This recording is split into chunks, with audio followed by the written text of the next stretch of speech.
Hello. I return in peace again. I hope my settings are okay.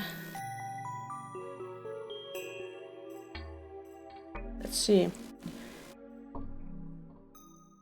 Let's get to the room. Let's see if the game starts.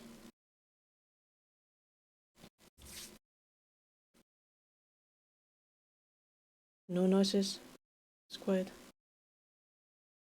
There is voice somewhere.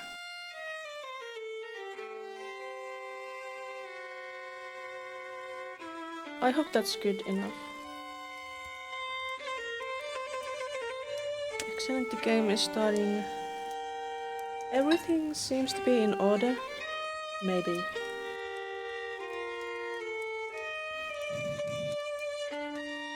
So, let's continue.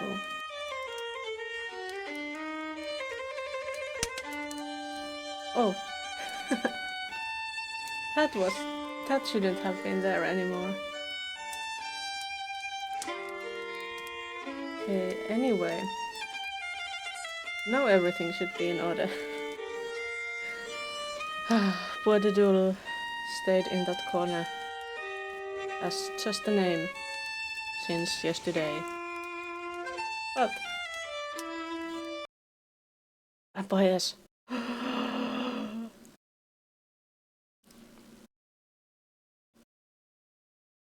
Why is it so quiet?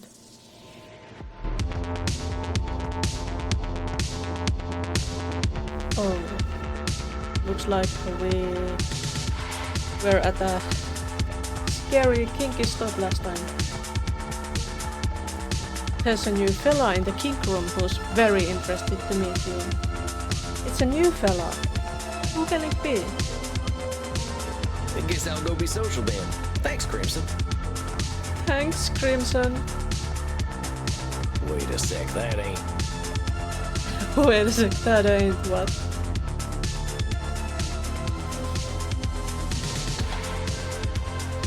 Greetings, my child. Keep your distance, amigo. I know our kind ain't had good history, but I ain't in the mood for an exorcism or nothing. What? My child in the dark. If I were to exercise you, nothing would be left when I was done. Only the good Lord is free of sin. We are all children of darkness. The music's really loud here. Holy smokes, what Bible have you been reading? Can we...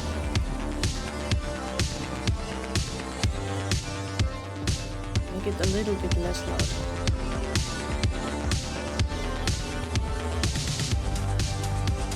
It's a little less loud.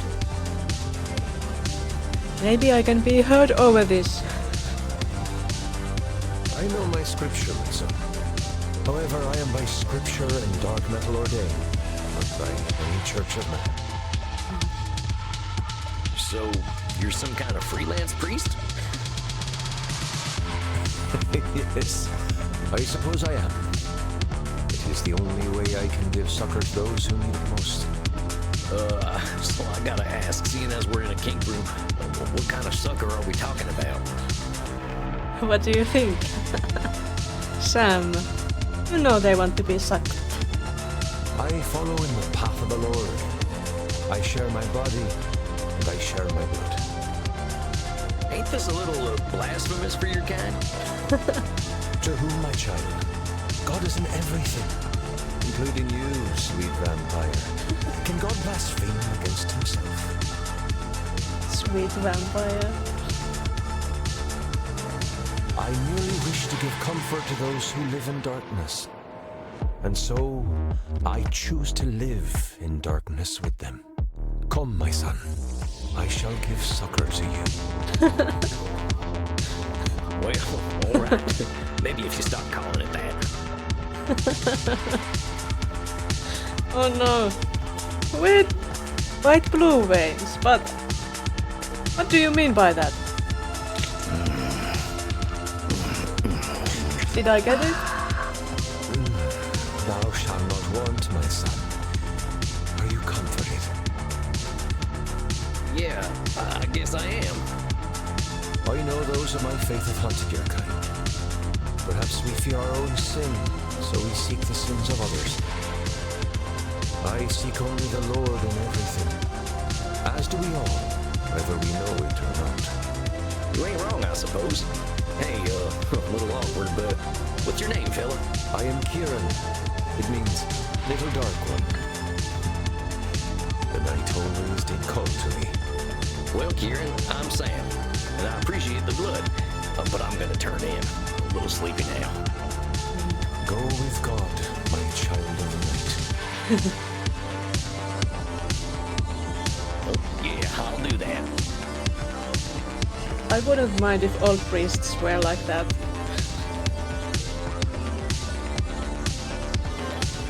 And I hope the music passes. It's so loud. Terrifying. A fine evening to you, Samuel. Are you ready for tonight's session with Signora D'Este? It's Signora D'Este. D'Este. Not D'Este. Este. Yeah, I think so. I think we're making some good progress. That is wonderful. Remember, though, that the road to inner peace is not a straight line. Let's remind us about Signora D'Este. What happened last time? We really got into the Signora's family issues today, and there's lots of them. She's hopping mad that they didn't meet her standards. Isabella died so she could control her family. It didn't work. Her husband and son were both major disappointments to her, especially her son. She really hates the Spanish. Might be a little obsessed with her late husband's failings as a man. The Signora's still holding a lot of anger. I think this is just the tip of the iceberg, though next time I'll see if I can't push a little more. I like this lady, Signora D'Este. True enough. I like to say I didn't make my path. Nature did. Samuel, you have the makings of a poet. That smile again. Oh, I meant it more literally. When I was walking in the woods, I just walked where the land led me. But you see, this is a wonderful metaphor. If there is a valley between two mountains, that is the path nature takes us on. We often choose to climb the mountain instead when the easier path is made for us. Your experience guides your intuition more than you might expect, my friend. Guess it's that peasant wisdom the Signora mentions. Be careful with the labeling, my friend. I didn't mean it in a bad way. I ain't ashamed of being a peasant. I'm just folks, as we like to say. I can see why the Signora has become quite fond of you. Are you prepared for your session with her? She's quite fond of Sam. Quite fond. Yeah, I think with our progress, there might be some other distortions to focus on. Let me think. Oh no, I don't remember the distortions anymore. Okay, disqualifying the positive. She has control fallacy. Like she has control over things or doesn't have control over things. Which one is it? Either way, I think disqualifying the positive, it's her.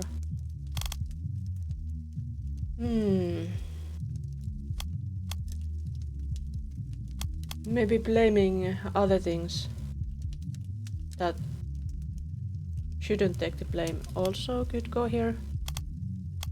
And overgeneralization, why not? What else shall we take? Let's take labeling. Everybody loves labeling. Is that an overgeneralization? All right, locked and loaded. Locked and loaded. Right? The people of your country have so many colorful phrases having to do with firearms. I do not understand the obsession. I can't explain it neither. I shall leave you alone with the Signora, Samuel. Howdy, Signora. Good to see you tonight. Was that bad Andromachos? She doesn't look happy. Yet. Maybe we'll make her happy. You are looking forward to seeing me? Oh. Well, sure I was. You're an interesting person, Senora. It's a privilege to get to know you. Indeed. I suppose you have learned something of manners yourself. Hi, Imp.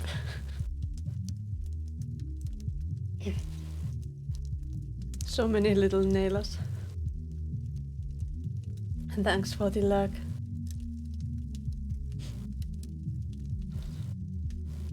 And also, I did already. Give me some more nailers so I don't have to. Be without.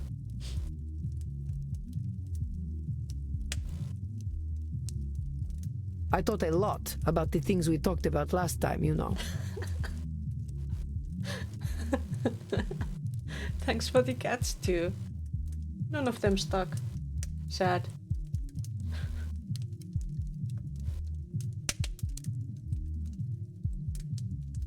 But I like them.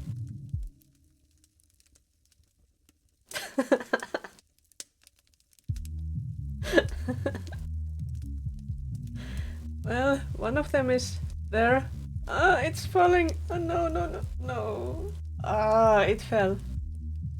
I didn't mean for it to fall, but it did.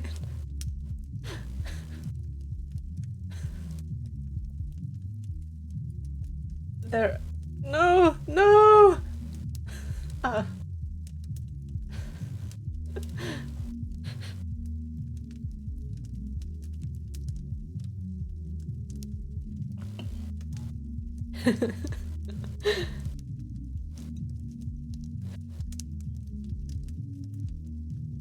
Oh yeah? What about exactly? About how foolish I was for wasting my Foolish. time for so long fighting against reality. Foolish labeling. Wasting my time for so long. Fighting against reality. Senora, what's calling yourself foolish doing for you? You're a principled lady. That ain't foolishness. Yes, she is a very principled lady. What else do you call a woman who forever fights with reality? If I want to be literal, I'd call her a fighter. It's a better label than fool. Oh, perhaps it is my despair speaking. Perhaps. Would that I had listened to the simpletons in my life earlier.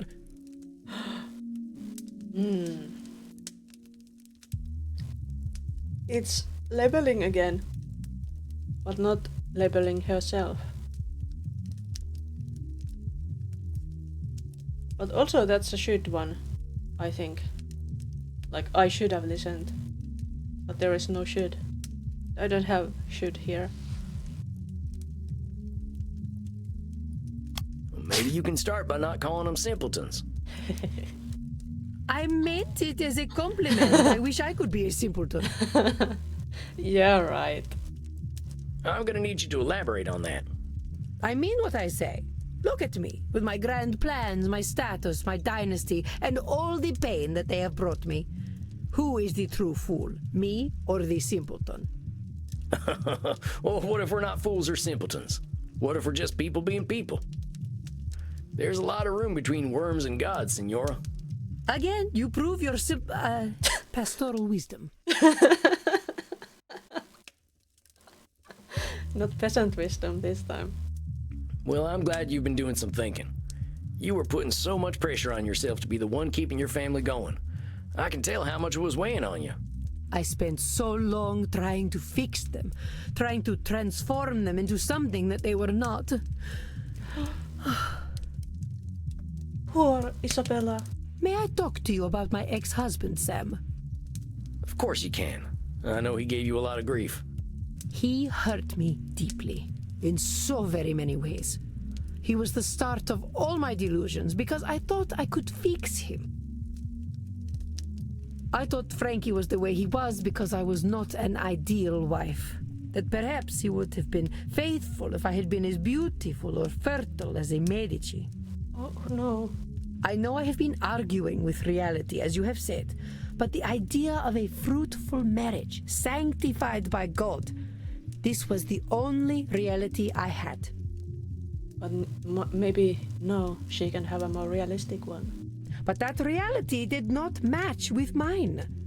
God could not have blessed both our marriage and riddled Frankie's penis with French diseases. Hello, Didul. French diseases? We used to call syphilis the malfrance. Diseases don't belong to any nationality. You sound like a certain politician from back home. Do not insult me. Have I not suffered enough with my husband's disgusting malady? You have suffered enough, Isabella. It was a painful lie to live. I could only conclude from my sorrow that God was testing me. Endlessly.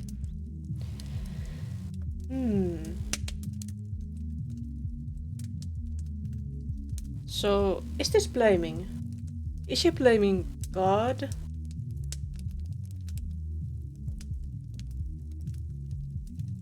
Or is this disqualifying the positive? There must have been some good things too in her life.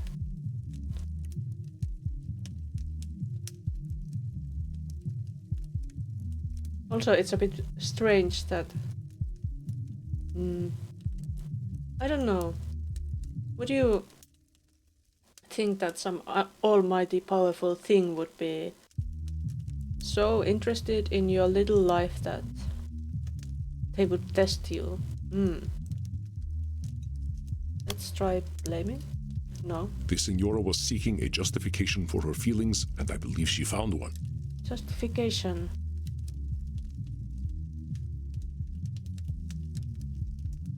It was a painful lie to live. I could only conclude from my sorrow that God was testing me. I thought it was blaming. Endlessly. Disqualifying the positive, or I want to challenge you on something there. That sounds like a kind of hopeless statement. Like you're doomed to keep being tested on God's terms. I can't wrap my head around why that was control fallacy. Let's check what control fallacy was about. Distortions. Control fallacy. A lot of us bloodsuckers have a habit either of feeling responsibility or soul control of or of feeling completely hopeless. Thing is, usually neither is true. Feeling hopeless don't mean we are powerless, and feeling untouchable don't mean we are invincible. That's a control fallacy either way.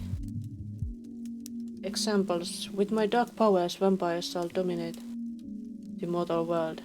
If a mortal discovers our secret, it's entirely my responsibility to deal with it. And I can't deal with the bureaucracy of international travel with my coffin. I'm stuck in the USA forever. I think the God issue here is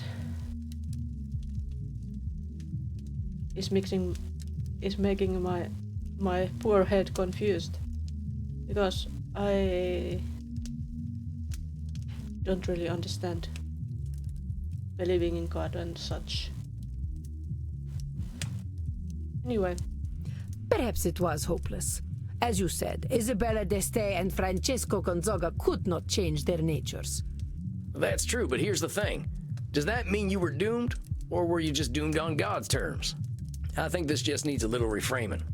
I know you were dealt a rough hand, but doesn't necessarily mean you were being tested. Sometimes we just gotta make do with the hand we got. Reframing. He can do reframing without anybody teaching him that. What I'm suggesting is that then and now, a radical acceptance approach could have helped you. Radical acceptance approach. What do you mean?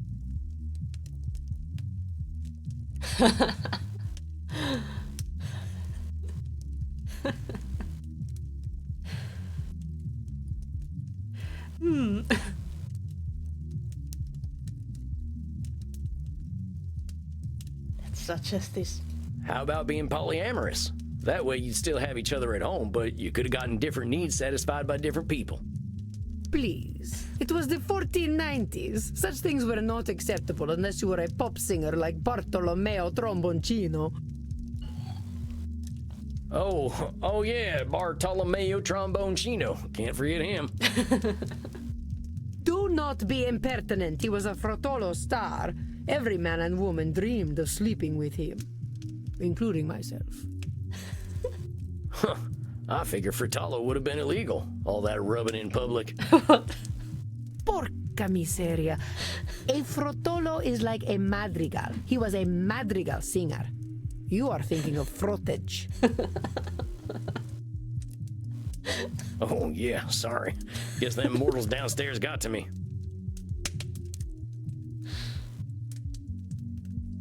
How about... You could have become a nun, right? That would have been a way out of your situation. Sam, you know me better than most at this point. Could I have been a nun? Well, I guess you could have been the queen of the nuns. That was not an available position. Maybe it wouldn't have worked out then. You could have had some sort of secret arrangement. That was pretty common back then, right? Oh, we did have a secret arrangement. The arrangement was that he kept secrets from me and I pretended not to know about them. Had you ever considered talking about it? I could not. You do not know what it was like back then. A woman, even one such as I, was always subject to her husband. I did not have a say in his affairs. I had to play the part of the good wife and mother. You must understand, I only earned my significant power by playing the societal game. But he knew you were aware of his indiscretions, didn't he? It was hard to deny when he approached me with that rotten thing between his legs. With the French disease. So why not bring the issue out in the open? He would have become angry, I am sure. Perhaps he would have beaten me and taken away the privileges I had worked so hard to earn. Perhaps it is pointless to tread over the past again and again. What has happened has happened. Well, I kind of agree with her on that, but... Because thinking about the past brings up a lot of should haves, but... Well, to figure out what's happening now, you need to know the past too, and to be able to discuss that. It has been nearly 5 centuries. I should not let the past haunt me so. Should not. There it is, the should statement. If I am true, Sam, I am still very angry about all the lies I was told. I may be harboring some resentment. Maybe. You don't say. You will understand when I tell you of Frankie's greatest cruelty. And what was that? I will tell you that the man, for all his fighting spirit, had very weak sperm, for he could not sprout a male seed in my womb. As if he could decide what kind of progeny he would have. So, is it control or blaming?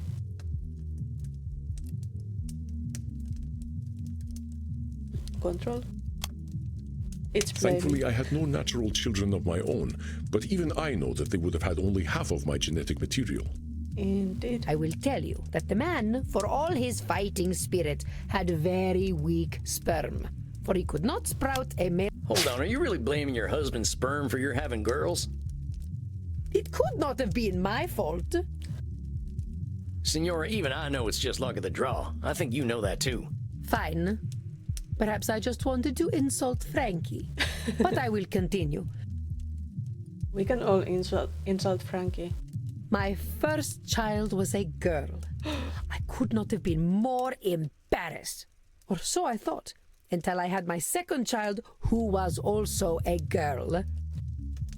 But like, it must have been tough if she's like thinking that she has to have a boy child and then there's only girls, so you have to keep on having those children more and more. So that's awful. I will tell you, Sam. I was a young woman in mourning. I did not emerge from my chambers for weeks. The next time, finally, I had a boy, my beautiful Federico. He was such a charming child. He would entertain me so with his clownish behavior. May I show you a picture, Sam? You have picture? Well, sure, let's take a look. Look at him. Isn't he beautiful? He could have been a movie star or a model today, don't you think?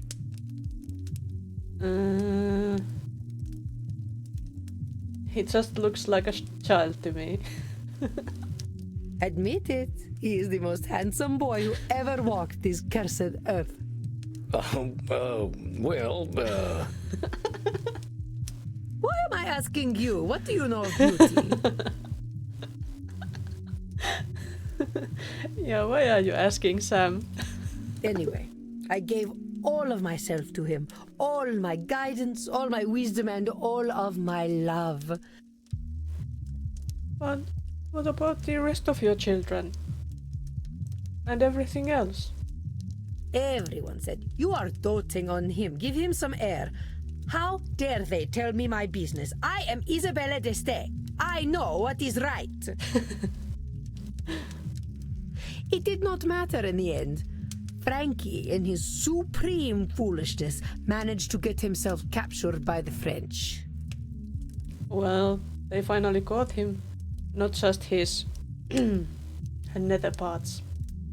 He ransomed himself out of prison with something more precious than all the gold in Venezia, more valuable than the Pope's seat. He sold my son, my beautiful Federico. Oh no, the beautiful Federico. dang. That must have been devastating, Senora.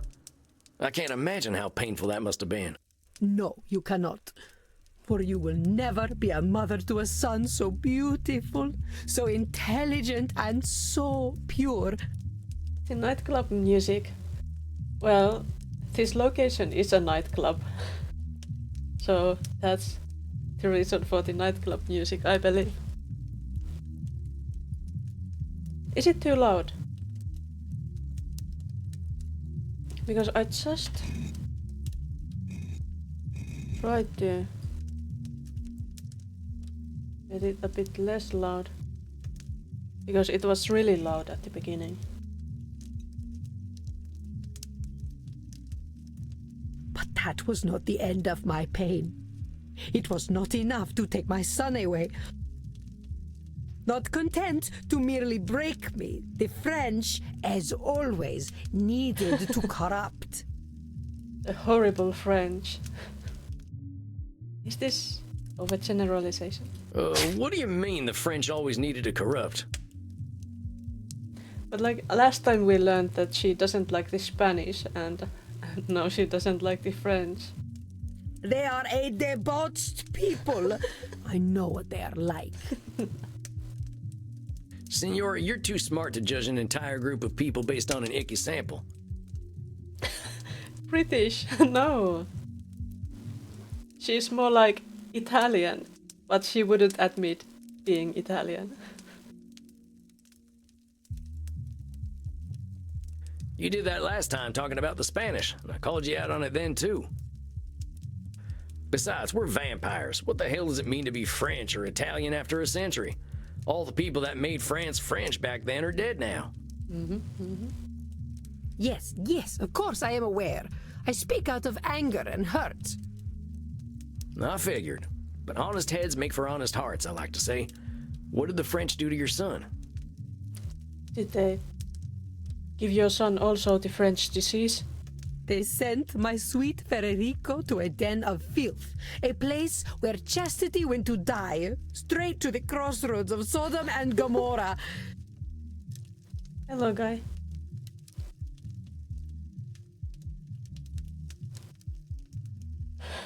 So, did they make him gay?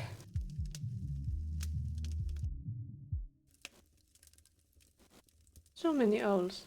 What do you mean? We have just been enjoying owls. Hello, Serafina. Did I already say hello to you? Well, at least now I have.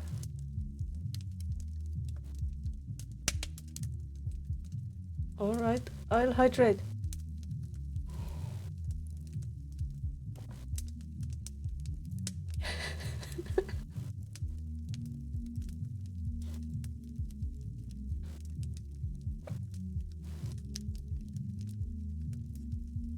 I have hydrated. Thank you for the pillow.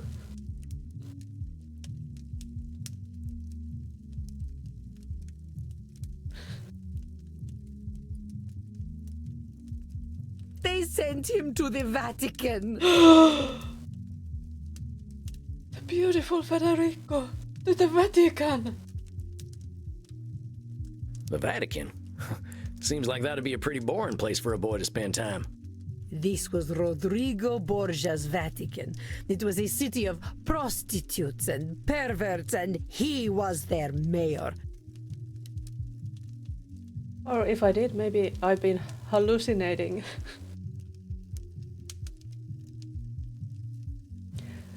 So hopeful that you would be here and then seeing it without it being true.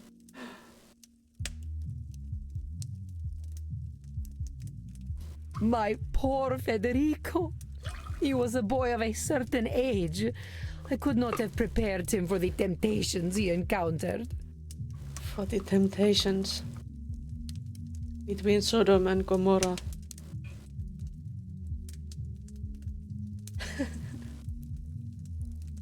Well, she's an Italian lady. When he finally returned to me, he was no longer Isabella d'Este's child. He was the child of Francesco Gonzaga, an experienced whoremonger in his own right. Oh no.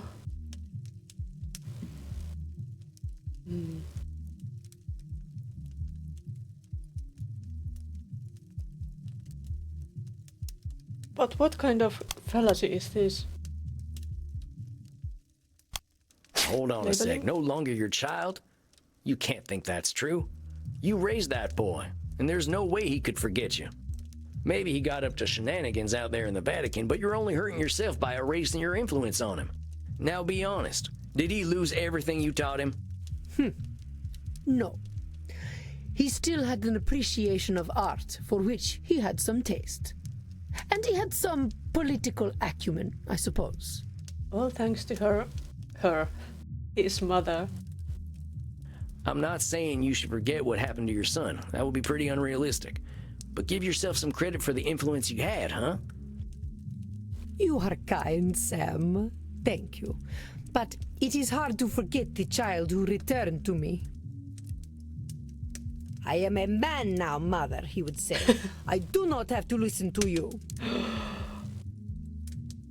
Sounds like a typical teenager. And indeed, he did not. Which is why he died of syphilis, just like his depraved father. He did not even have the courtesy to wait until I was dead. It was all the French people's fault. The French disease. Now do you understand why I prefer the illusion of truth and beauty I try to bring to art? My mother told me when my marriage was young, Isabella, you must pretend that all is as it should be. The truth is dark, but you must maintain your own. I hate to say it, Senora, but I think your mama was spouting a few should statements of her own. Keeping up that illusion must have been draining. Thank you for lurking, guy.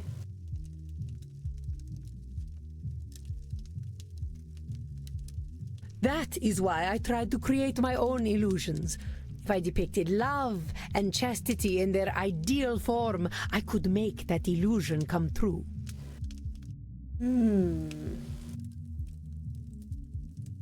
If you could create the illusion, it would come true. Oh, take care of yourself. I hope your head becomes less hurty.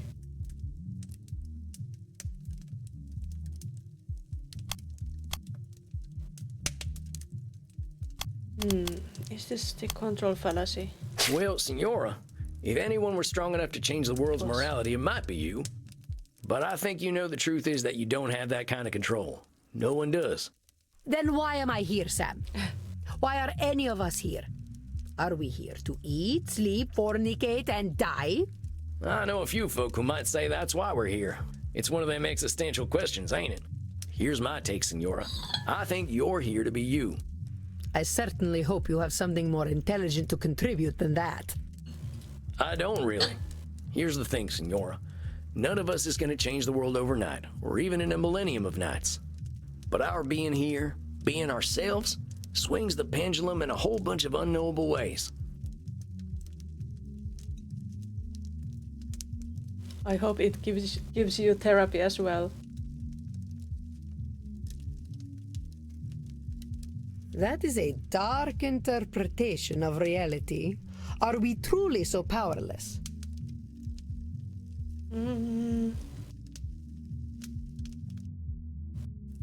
What is this? No. Isabella sees imperfection as helplessness. Help her see otherwise, my friend. Imperfection as helplessness. That is a dark interpretation of reality. Are we truly so powerless? I don't know. What I'm saying, Senora, It is was not that we're control powerless. I'm just saying we ain't gonna change the world on our own. I'm bad with these control fallacies. Not everyone's gonna buy what we're selling, but some people need are to gonna get get it. People are still out there talking about the art you brought to the world. Maybe fellas like me don't know who you are. I bet that nasty Pope from your time wasn't your biggest fan. Nasty Pope. But you can't help but be an influence on people. Just not all people. Ain't that so? I do not know if that is enough for me, Sam. Oh, Signora de Este wants to control everything and everyone. Well, here's what I think we should do, Senora. All them efforts of yours are always facing outward. How about we spend some time on you? On Signora de Este herself? What do you mean? I mean, let's work on the things Isabella d'Este likes. Forget about the rest of the world. What are you putting in your art that's for you and not for anyone else? Is it a little embarrassing? Hush. If you must know. It is centaurs. I like centaurs. So, she's a monster fucker. Hey, I ain't gonna judge. Sometimes I like horses better than people too.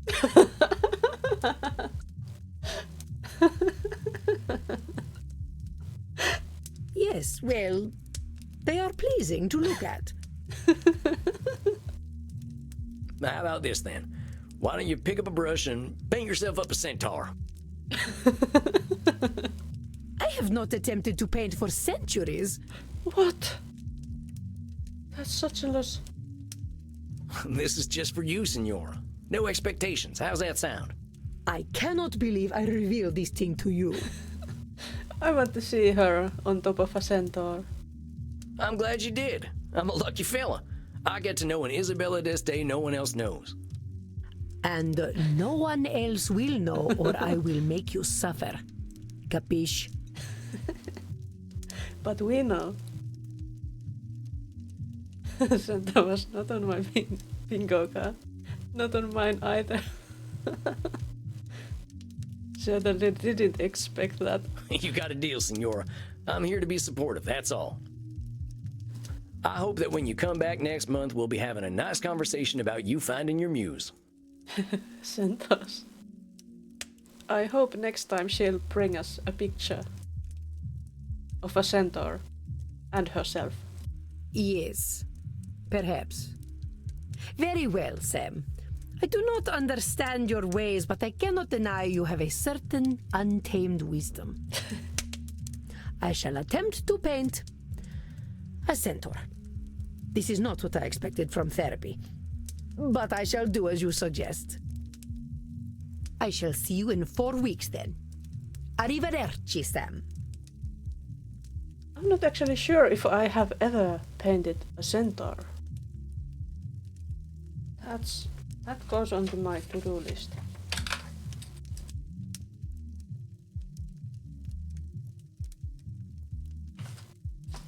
I want to paint a centaur too, but that requires a little bit of knowledge about horse anatomy, maybe. Unless it's like a different kind of centaur. I think I have drawn horses, at least when I was a kid. But oh yeah, I did some months ago. I did try to draw a horse. It's a bit difficult. Yes, they are weird creatures. Oh yeah, see you soon, Senora. Arrivederci. Goodbye. Well, well, Samuel, you never cease to impress. Centaurs. Andromahasti. Sneaky. Secret listener. And it's like, even Andromahos knows it now. It's not a secret at all. I don't think you're supposed to know about that, boss. I am 3,000 years old, my friend. Horse people are somewhere at the very tip of my kinky iceberg. It is already forgotten.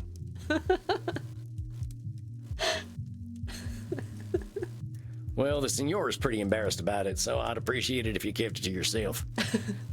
Senora Deste is wise to put her faith in you, Samuel. I will gently remind you that relationships between therapists and clients are highly discouraged.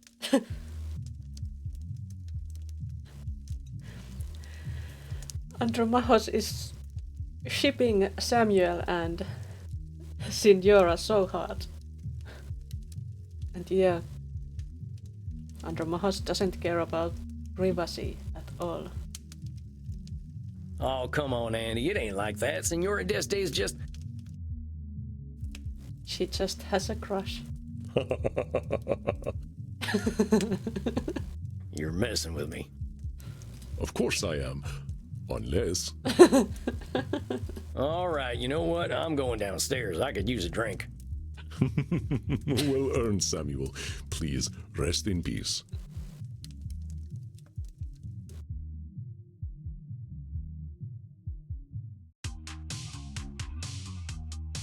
Poor Senora. That lady's holding on to a lot of anger.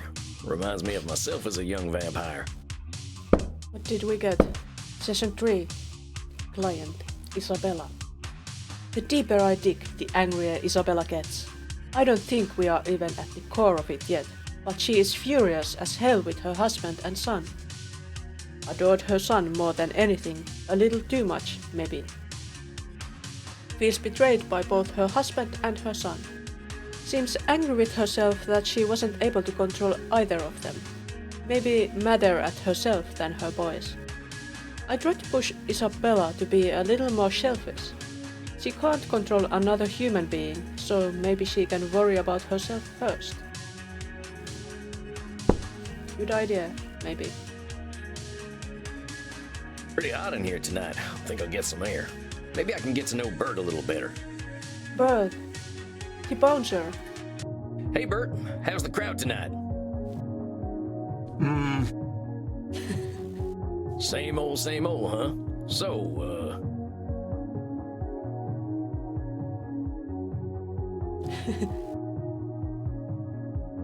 So, summers sure are warm these days, huh? Bet Europe was a lot colder in your time. You think the infinite dawn will happen in our own lifetimes? Oh, that's what some vampire climatologists say. Infinite Dawn? I don't know. I figure we can still do something about it. I know it's easy to get disillusioned, but get your chin up. It's been nice talking to you, Bert. I'm gonna head inside. Nice talk. Have fun, mate. Hey, Crimson, how's the crowd?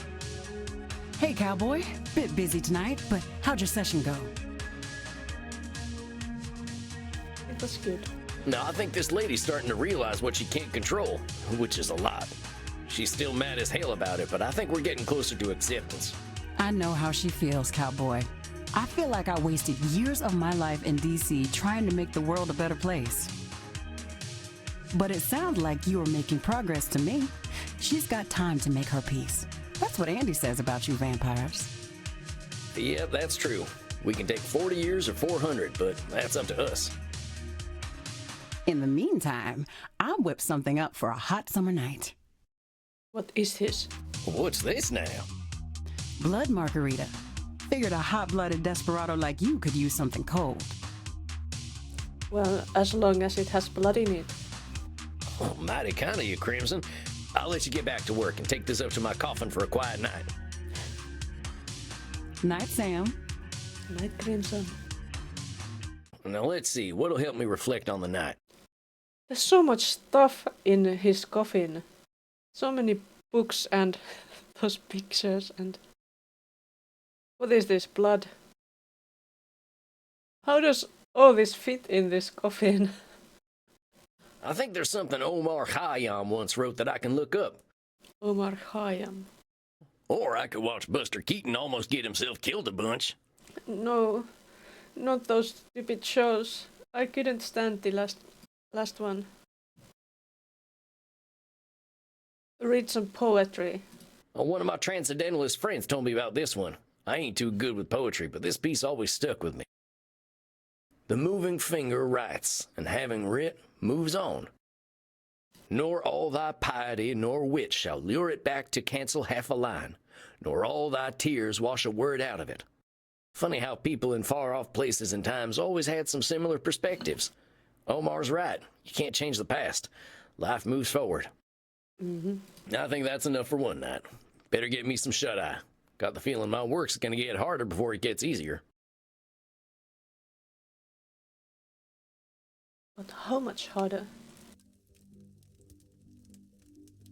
My dear Samuel, greetings. How are you feeling tonight? He sounds suspicious.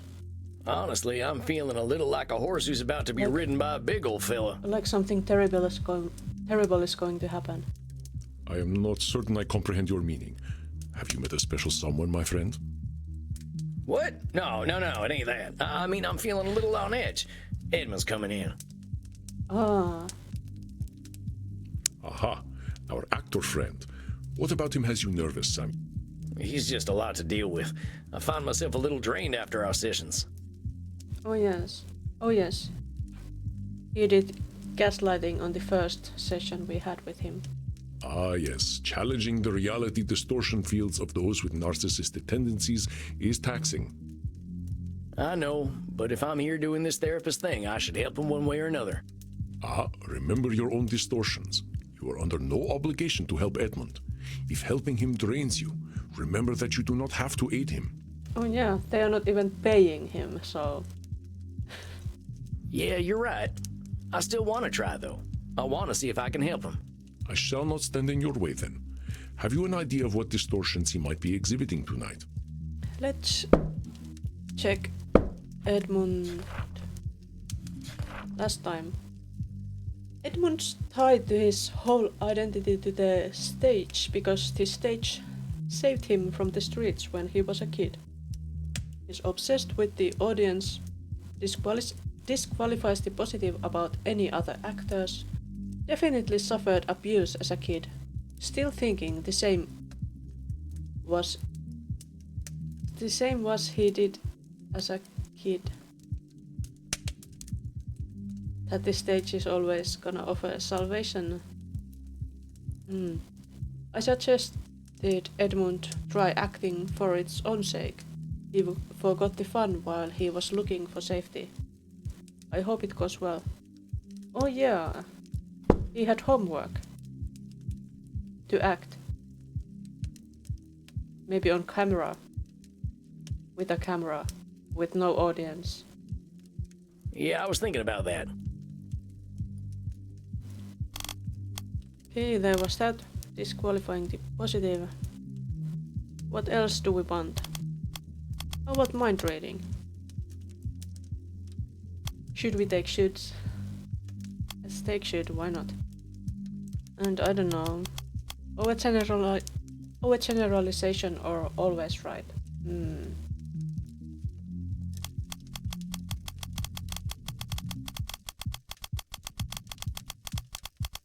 Let's take always right. I think that should cover it. I wish you peace and patience, Samuel. Good luck tonight. Thank you, Andromahas. We will need it. Thanks, Andy. There he goes again. Edmund, amigo, how's it hanging? To the left and most proudly, my dear boy. Did we want to know that? Indeed, tonight I sit before you victorious. Thy gentle prodding hath guided me back to the womb of creation. Do I want you to spell that out for me? The stage, good sir, the stage. For if all the world's a stage, then the stage is where humanity is born. Oh, yeah, I guess that must be true. So what are you saying? You nabbed some kind of juicy role? Not just any role. Nay, I have been given the opportunity to once again subvert the audience's expectations. Though it was thy tender words that cleared the mists of doubt from my mind and reminded me that I belong to the stage, not to the audience. Uh-huh. Well, I'm glad to hear that, Eddie. Tell me all about it. What's been going on? Do you remember the advice you gave me when last we met? I told you to film yourself doing some acting, right? How'd that go? I did as you suggested. I set up a camera, and for no one but myself, I became the Dane. Dane. Marmaduke? Hamlet, my dear boy, Hamlet. I watched the great Edmund Kean inhabit the bard's greatest role once again, and in him I saw humanity pure, naked, and true. That doesn't sound promising. It was akin to pornography, albeit far more revealing. That Edmund Kean, I told myself, he and only he could produce something so beautiful. He and only he could do.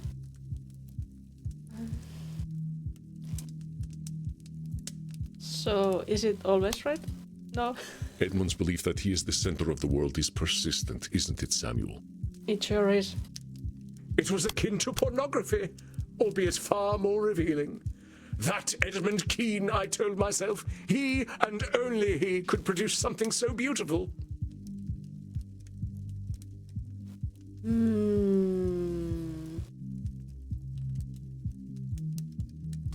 Personalization? Wait just a minute there, Eddie. You're an incredible actor. Everyone agrees on that. But it's a big world out there, and everyone's got their own experiences. We all got capacity to do incredible things. It's a combination of luck, perseverance, and being in the right place at the right time.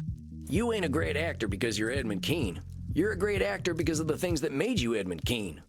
You toy with the fates and flirt with pedantry, my dear boy. My dear boy. Oh, 'tis oft said that an infinite number of monkeys with an infinite number of typewriters and infinite time could produce all the works of Shakespeare, but such a thing is infinitely unlikely. If you will permit me to continue, to watch myself act without an audience was simply rapturous. Kind of like looking in the mirror, except... Was it so that these vampires can't see themselves in the mirrors? I am not ashamed to admit that I did weep. I wept for the stage, that I deprived it of my greatness on account of my own misplaced dread. I have been a cream-faced loon, a devout coward, and most religious in it. Why should Edmund Kean fear any audience? You spoke truly. Edmund Kean bared his chest to all the slings and arrows of an unappreciative audience, and was somehow surprised when they hit their mark. The Edmund Kean that you see before you is armored in love of the craft, that no arrow may penetrate, and so casts aside the cloak of cowardice. So he became his own audience? To think I feared mortal directors. I feared the audition and the criticism that would come afterward. I feared the cast list, bereft of Edmund Keane. But to you I give thanks. For can a mortal director know my brilliance? Nay, they're all clay-brained guts and mouldy rogues. Their disrespect for the craft makes fools of them.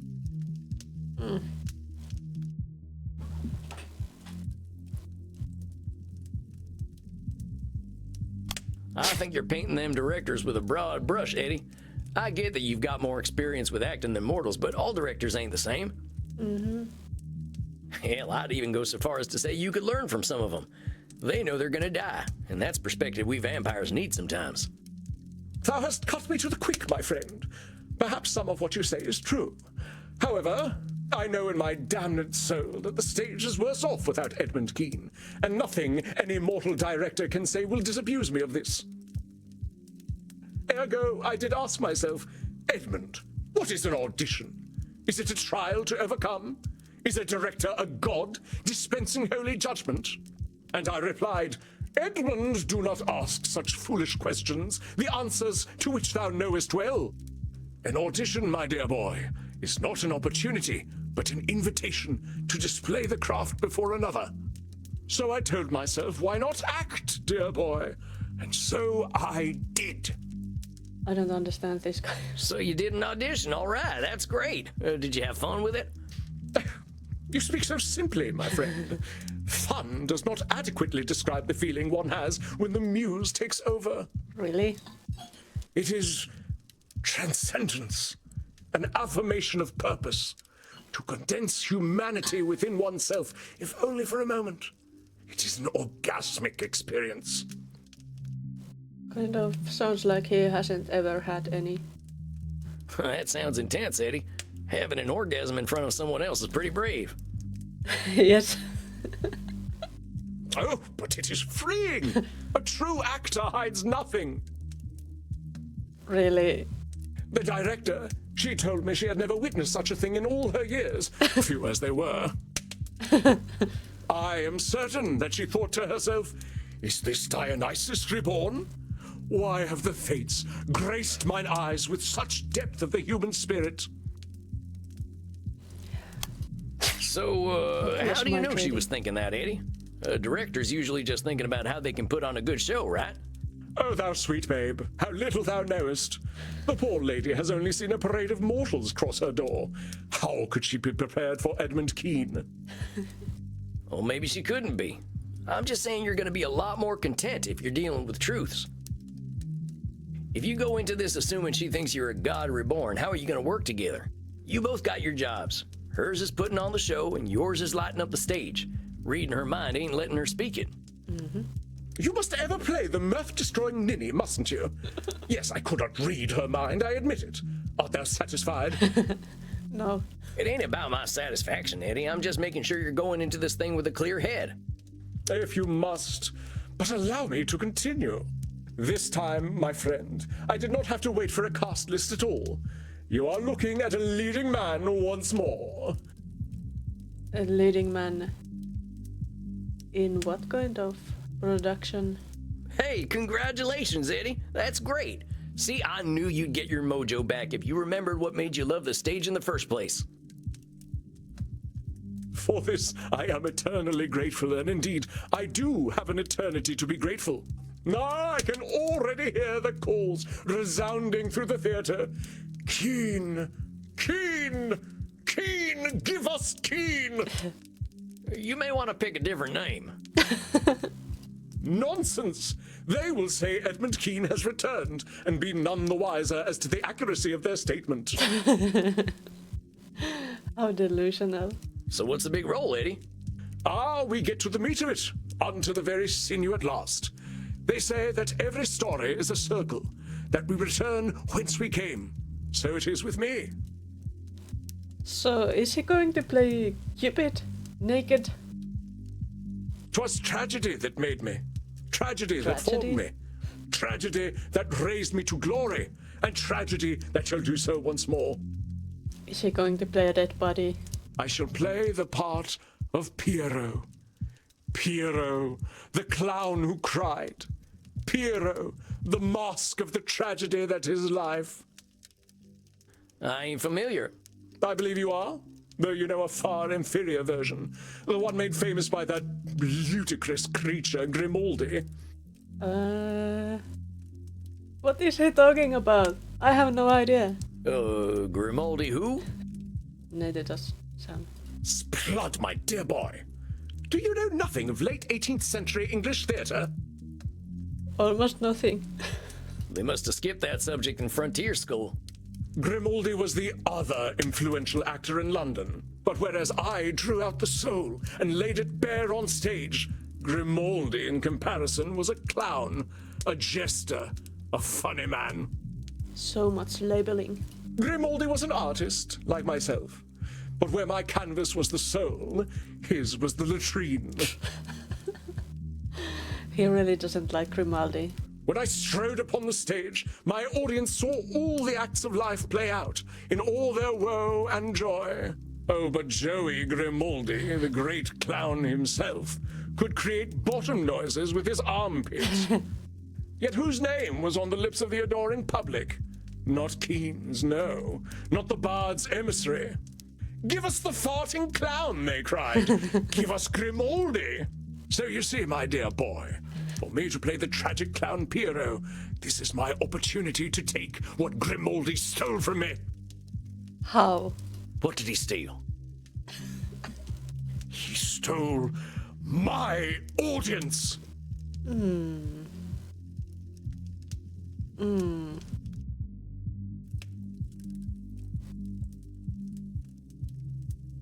How could he do that? Eddie, from what you've told me, I don't think you and this Grimaldi fella had the same audience. It was personalization. I don't think anyone showing up for a farting clown show and getting Edmund Keane is going to be too happy, and it didn't have nothing to do with you. That's true, that's so true. But if Grimaldi had not peddled his base filth, my audience would not have waned when it did. They would have been mine. Yeah. No, they wouldn't. And if the sun didn't shine, we could go out during the day. Come on, Eddie, the world ain't waiting on you. Grimaldi had his audience and you had yours. Ain't nothing wrong with that. Perhaps, though I weep bitter tears to think the people so base. And I weep for myself, my dear boy. Weep all you like. You're in therapy. The riches and fame he received should have been mine, and would have been, had the fates not cursed me with his birth. They should have been mine. And would have been. Would they really have been? His fame and riches should have been yours according to who, Eddie? According to common sense. This guy doesn't have any common sense. Whose common sense? Again you malign me with your beastly rhetorical traps. Can you not let a man vent his spleen without being so assailed? I ain't trying to give you a hard time, Eddie. I'm just asking you to question them shoulds of yours. Maybe you wouldn't need to vent that spleen so much. The point I'm trying to make is that making things about Grimaldi versus Keane ain't doing you any favors. There is some truth in your words. Why should I lower myself to his level? I am no flatulent jester. I am Edmund Keane. Yeah. And if vampires can't pee, I guess they can't be flatulent either. And mark my words, my boy. I shall cast Joseph Grimaldi from the Thespian Order. When I play Piero the Clown, Wikipedia shall forget all about that fool. You wish. You see, my dear boy, I have already calculated my triumphant return to the stage. Every move, every word, every expression shall be unassailable. You see, Edmund Keane is never wrong about matters of character. Oh, that's right. Right? I'm glad to hear your confidence, Eddie, but I just want to give you a word or two of caution. Acting's all about humanity, not just Eddie Keane, right? Right. If you don't give yourself a little room to bend, your audience might not see themselves in you. Ha! Let them dream their filthy little dreams. If my body is that which draws them in before I spring the theatrical trap, I care not. But I really expected him to play Cupid again. But no. I didn't mean that. I just meant that you're drawing some hard boundaries acting-wise. Giving yourself some middle ground ain't a bad thing. I know you play your part, therapist, as I must play mine. I have heard your cautions. They need not be repeated. Oh, stretching time. Stretch.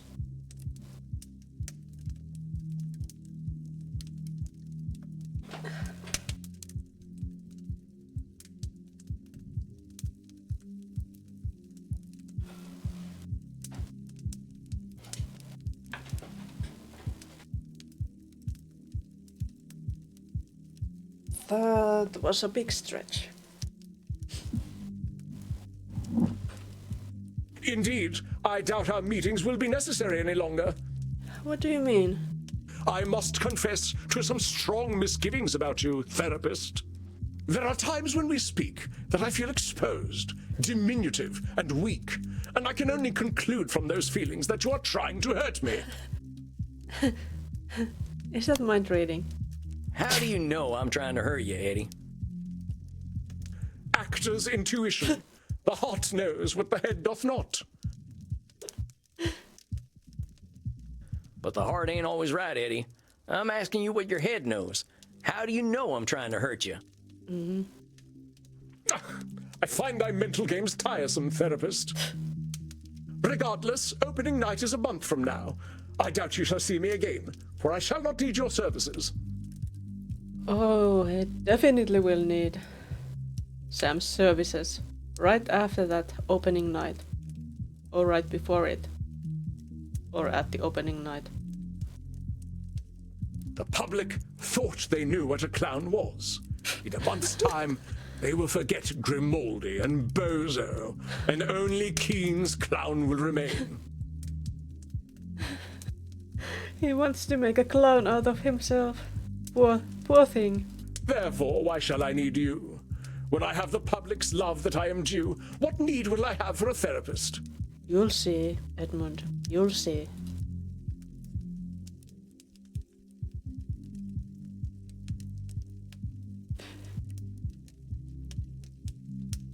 Well, if you don't need me, you don't need me.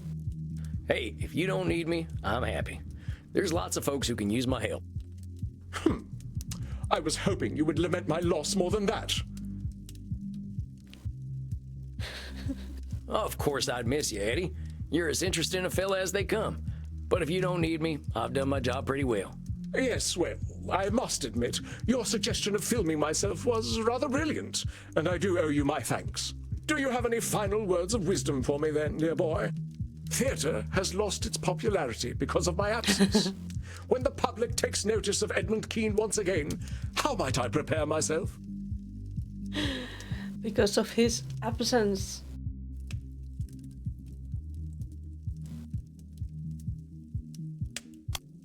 I just want to remind you, Eddie, that even if you give the greatest performance of all time, people ain't waiting for you.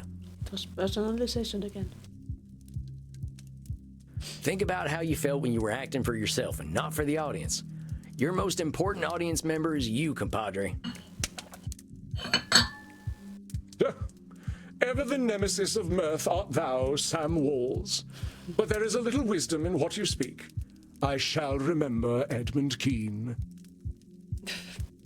I suppose, then, that this is goodbye, dear boy. We'll be seeing you, Edmund. You sure you don't want me to keep your session slot open for next month? There is no need. As you are so eager to help others, please do so, and worry not for Edmund Keen. But I do worry. Tell you what, I'll keep it open just this once. I'll take the night off if you don't show up. Sound good? Then I beg you enjoy a night of simple peace. You shall not see me. I give you thanks, and please, send me a V-mail. I shall arrange theatre tickets for you if you are ever in London. How kind. I'll do that, Eddie. You take care of yourself, you hear? I shall be Edmund Keen's greatest advocate. Farewell, therapist. May fortune favor you as it has me. Adios, Eddie. Well, Samuel, it seems you are down one client. I doubt that. Yeah, I guess so. If he thinks he doesn't need me, I guess I'm doing something right. You are unsure. I don't know, Andy. I think that fella's got some more work to do, but he ain't ready to do it yet. I believe you are correct, Samuel. I did warn you that this was likely to happen with our dear Edmund Keene. Do not consider it a failure of yours. Remember that we are all on our own journeys, and some of us need a little extra time to reach the next stage of that journey. Or in my case, a few thousand years. We cannot control the mind of any other. Yeah, I suppose that's the way it's gotta be. Go downstairs and have a drink to fate's whimsical turns. It is that which we cannot control that makes the world so rich and interesting. All right, Andy, that sounds good right about now. Go then, my friend. The night awaits. Rest in peace. Let's rest in peace.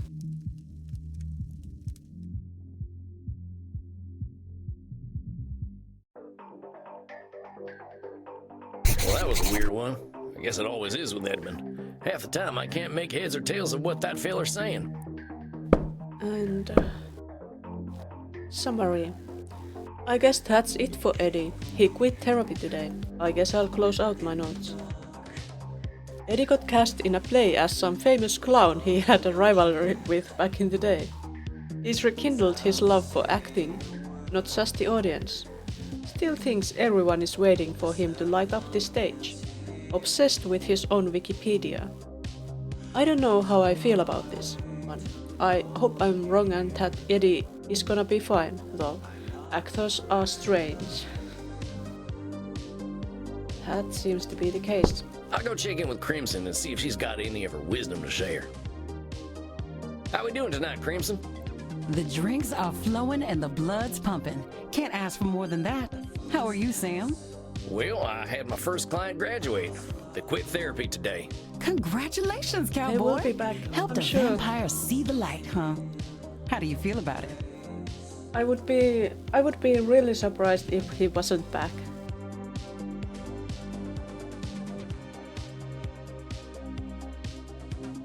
Let's say poorly.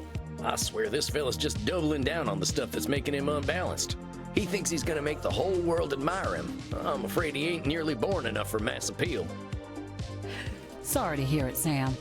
I'm sure he must have gotten something out of talking to you, though. Well, even if not everyone loves what he's doing, at least he's doing what he loves. Hey, I'd call that a win, cowboy. Not everyone gets to do what they love. Sounds like you got some feelings about that. All right, I'm gonna let you in on a big, dark secret. Maybe even darker than the fact that I drink blood. What is it? Tell us. I'll hold it with high honor, Crimson. I liked being a lawyer. A lawyer. Oh, you're right. That is dark. Oh, shut up. I was good, Sam. I fought the good fight, and I knew case law like the back of my hand. The law just moved too slowly for me in the end, and getting cancer made it seem meaningless. Now, I love this place, and I love Andy, but I know I wasn't born to bartend. But what would she like to do now? Couldn't you practice law in Germany? Different law. You try learning German and tell me how it goes, Desperado. Law is a difficult profession if you change countries, because they have different laws, they have different languages, and you need to know both of those. Oh, come on, it ain't that hard. I've picked up some German already. Ich spreche Deutsch good. Hold me, Maxie. The cowboy is being once again too cute. I believe I shall burst. The lovely bloodbags are back. Cowboy, kom vist altså en vi vil teach you how to speak sehr good Deutsch. I think I hear my dinner calling. I'll talk to you later, Crimson. Be gentle with him, you two. Now we will teach you the German that is most important for you to know. A lesson!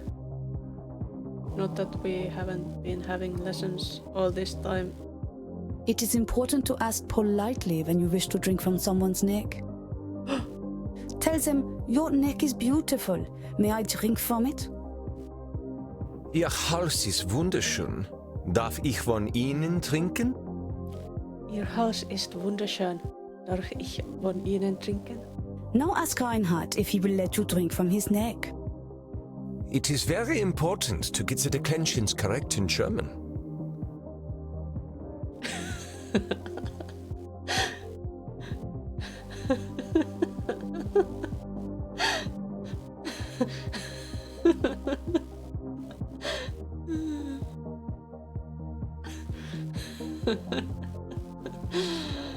What shall we answer?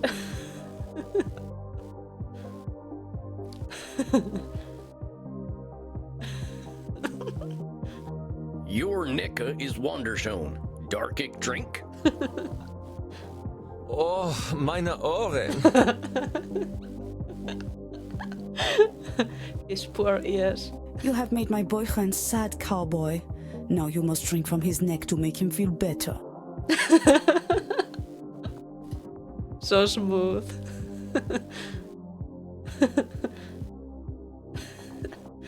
Indeed.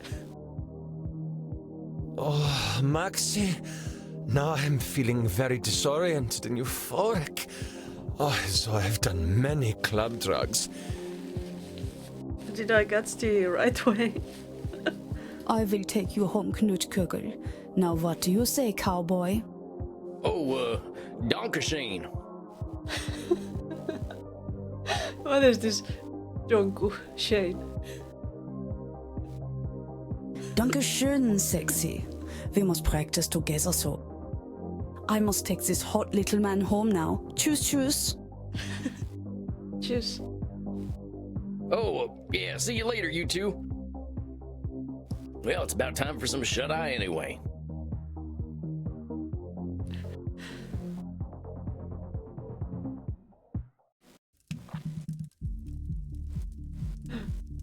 Good evening, Samuel.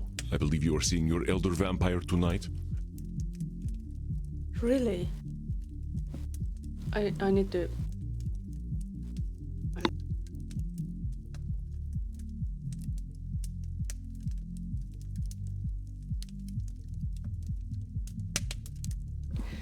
Sorry, needed to empty my nose.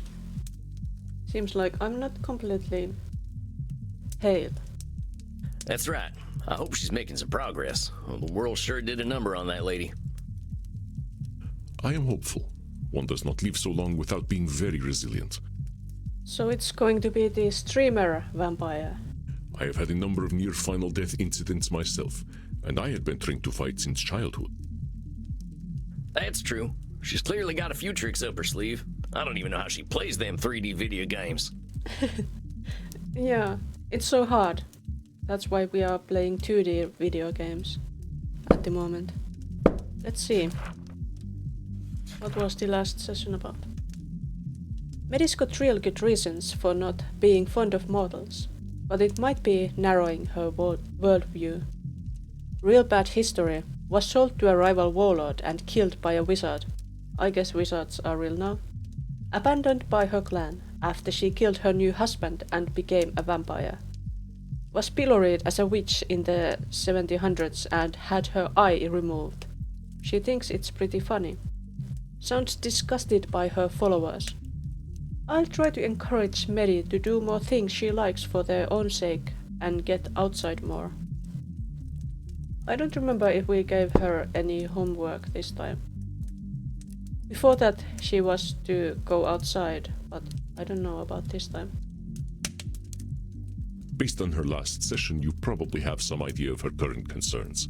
Would you like to prepare your distortions? Yeah, I guess I'd better do that. Now let's see. Mean distortion of a generalization. What else shall we take?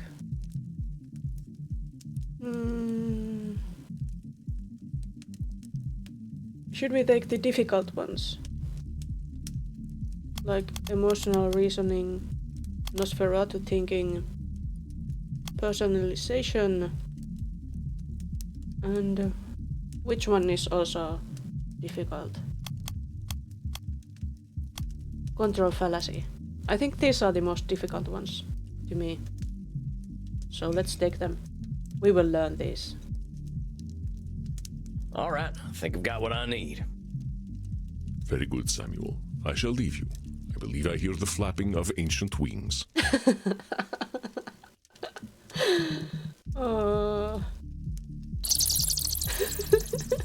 Greetings, my most favorite mouse.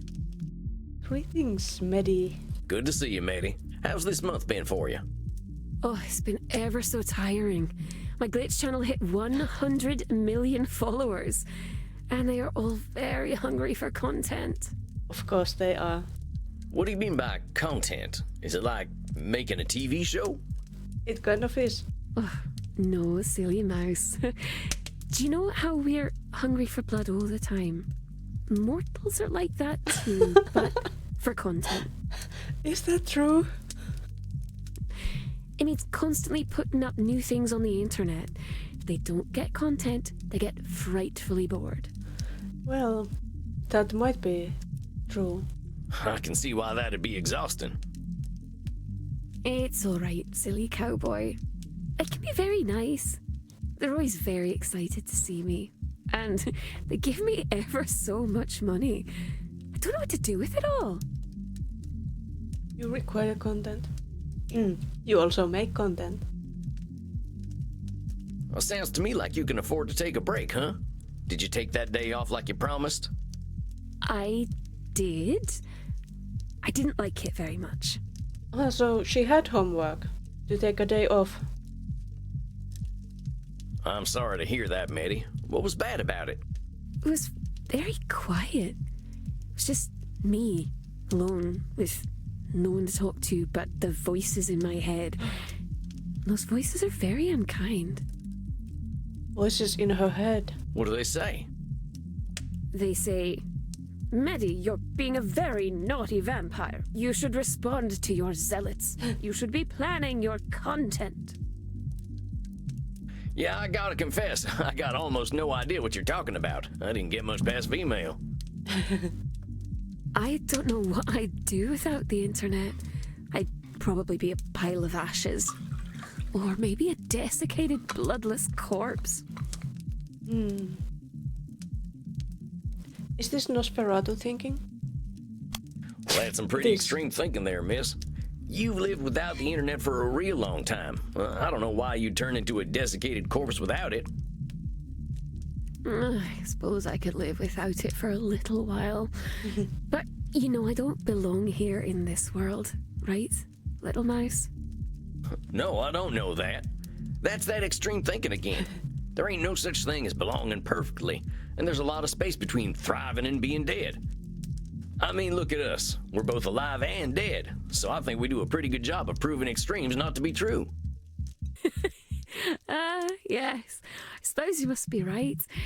We're very bad at staying still like proper dead people. Actually, they seem to be pretty good at it. Since they have only specific poses and no movement. I gotta ask, how'd you get so good at all this internet stuff anyway? I can't keep up with all this modern technology. Well, back in the before times, I didn't need the internet very much. I used to live in the wilds, and no one knew to look for me. If any silly mortals came to visit me, I would eat them. Delicious and mortals. if no one came to visit, I could go hunting for them on my own. But now there aren't any wilds. Now there are motorways and nasty machines. Now there are suburbs and shopping centers. There are still wilds though. So what did you do when the wilds went away? I moved into the city, but I never liked it very much. People were very upset at me for being able to come out only at night. They started to whisper that I was a witch. And I know what mortals like to do to witches. Pop goes the eyeball. Okay. Oh, Medi, your age is showing. Oh, right, yeah. Funny. So, how'd you manage? Well, I found out I could get mortals to do things for me.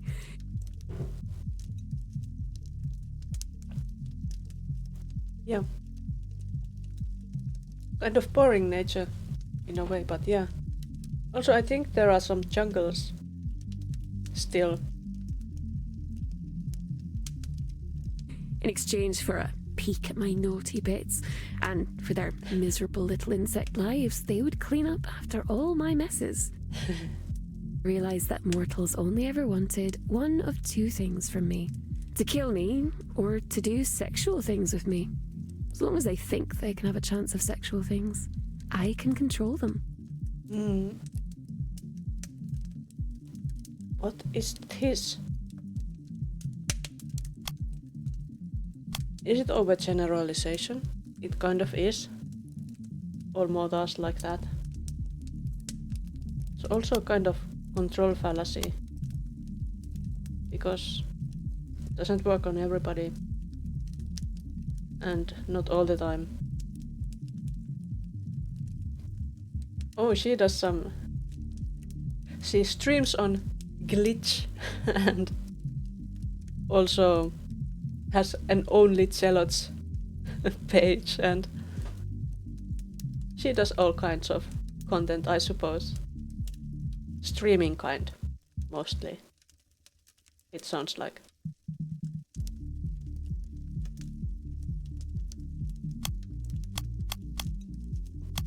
What should we do? I hate to say it, Medi, but it's a bit of a leap to think you can control people what can't control themselves. It was the right answer. Oh, but I am a very old lady, and I know things you do not.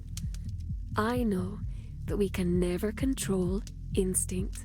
Never. That is why I reduce my blood bags to instinct. Most of my best friends over the last millennia have been insects. Do you know why, little mouse?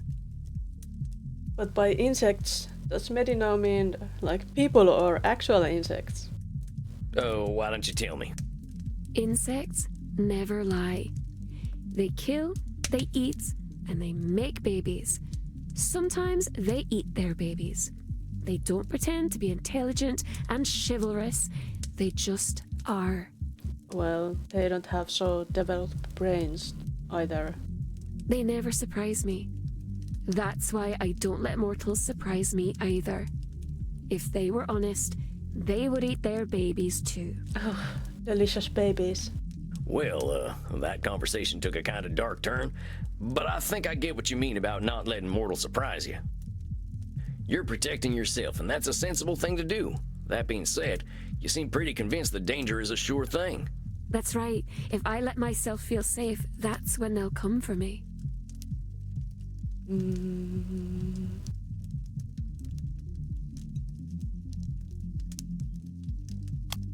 That's not emotional reasoning, is it? I need to check that. What's emotional reasoning again?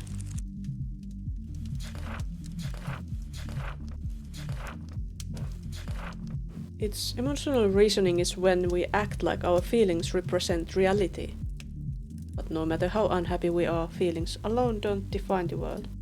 So no, not emotional reasoning. Is it Nosferatu thinking? No? I know the vampire-phobic persecution Medi has faced, but our feelings of safety, or lack thereof, do not affect reality. So it That's is right. emotional if I let reasoning. myself feel safe, that's... I think you might have that in reverse, miss, if you don't mind my saying so. Your being on the defense assumes that mortals are always going to be on the attack, but they ain't always going to go for it, not even on fourth down. What is fourth down? Is that a place where mortals go before they die? It's a place they try to avoid if they want to make the playoffs. What is that? Is it just too American for me to understand? I think you're as strange as I am. I like you. I like you too, Medi. I'm just saying, you're right to protect yourself, but don't assume everyone's on the attack because of it. But don't let me interrupt you. You figured out how to get mortals to help you, and then? Well, my devoted little perverts were very helpful, but they had a very nasty habit of getting caught disposing of bodies.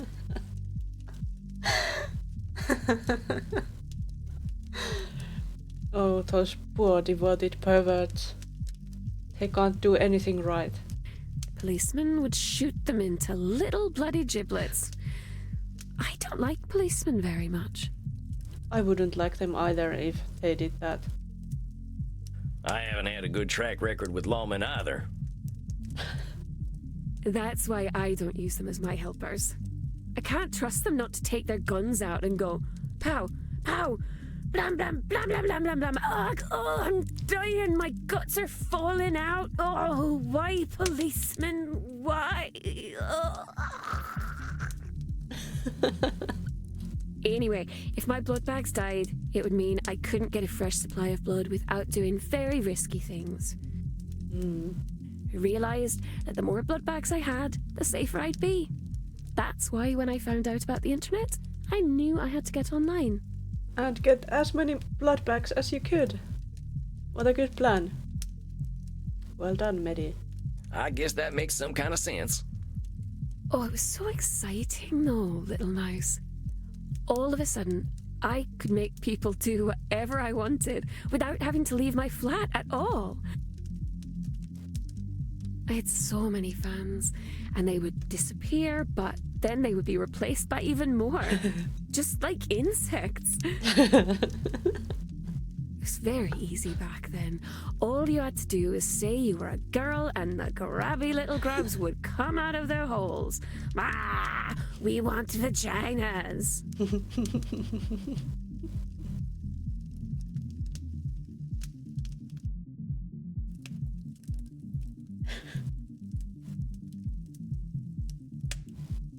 But what is this? It's easy back then. All you had to do was say you were a girl and then the grabby little grubs would come out of their holes.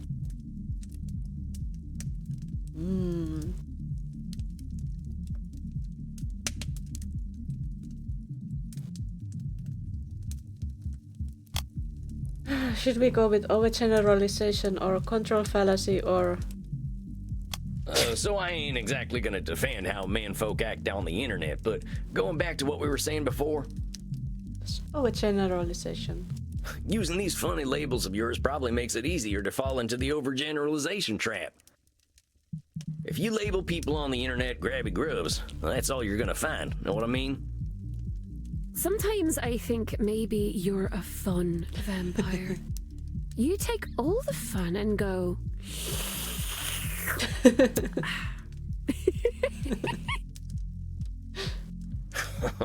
I ain't trying to ruin your fun, Medi. Just asking you to think about the words you use and why you might be using them. But then people realized they could say that they were anything on the internet. It was all like a big game. And what do you suppose I said I was, little mouse?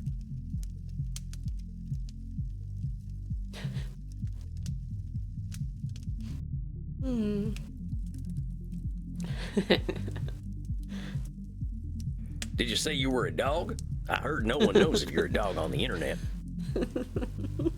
If I were a dog, how would I have learned to type? With great difficulty, I guess. You are the silliest of mice. No, I said I was a vampire. Well, that sounds kind of dangerous. I'm surprised you were so open about it after all you've been through. Oh, but as far as they knew, I was only pretending to be a vampire because you could be anything you wanted to be. Sometimes they would come to meet me in person and they were so surprised when I drank all of their blood. But I don't think they minded very much. That's mind reading there, isn't it? I think that was my favorite time of the internet. There was a little place there for everyone. Even me. I ran a web ring for vampires. We had our own websites where we would invite people to come let us drink their blood. I suspected some of the others were actual vampires, but even I didn't know. That's what made it so special. We would send V-mails to one another and talk about vampire things.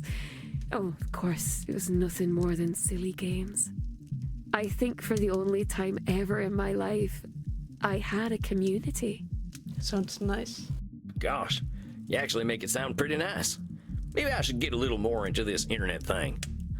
Oh, I'm sorry. You're too late for that, internet little mouse. It's all gone now. Well, dang, what happened? Where did the whole internet go? It was bought. went to social media.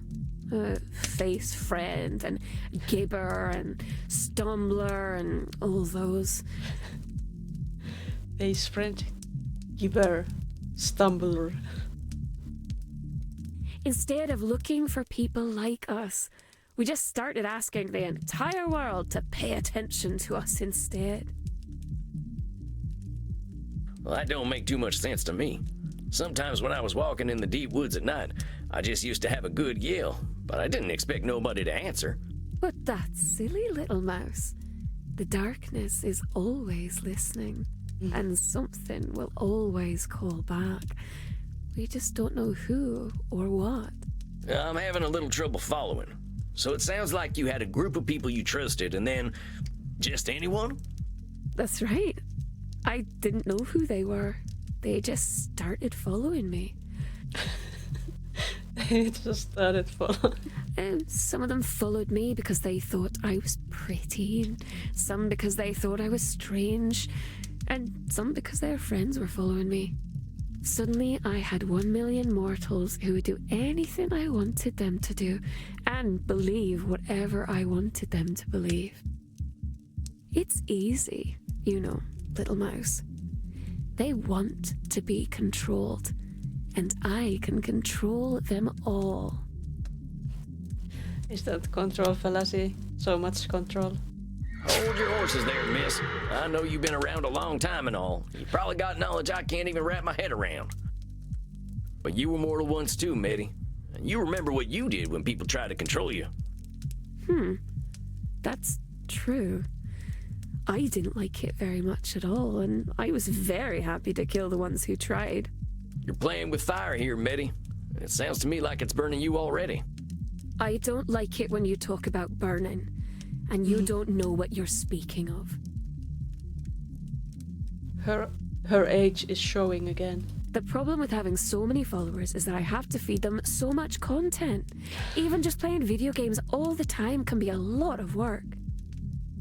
Yes, that is a lot of work. And you said that taking that break didn't do much for you, huh? You were just thinking about all the work you have to do for your followers? That's right. It sounds like you might have a bit of an addiction, Mitty. I gotta question whether having all these followers is a good thing for you. Yeah, because she doesn't need all the money she can get from that.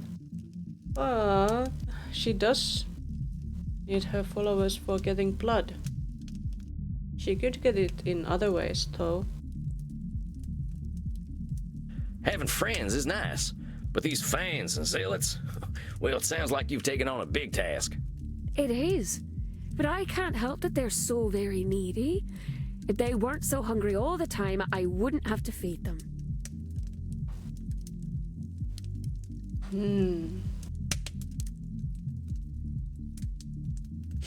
She can't help it.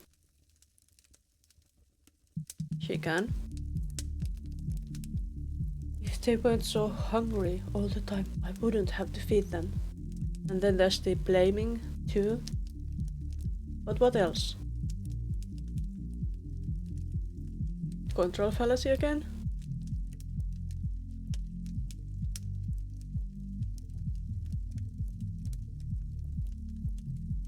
I don't know. Mitty, I gotta say, you gotta take on some of the burden of this decision to feed all those fans of yours.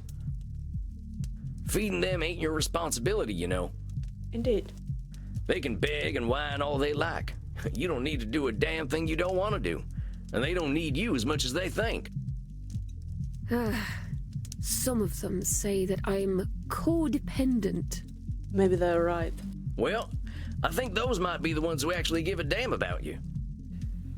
Ugh, I don't know. At least there are some that need a little less attention. It's the zealots who are the most demanding. Remind me again, who are these zealots?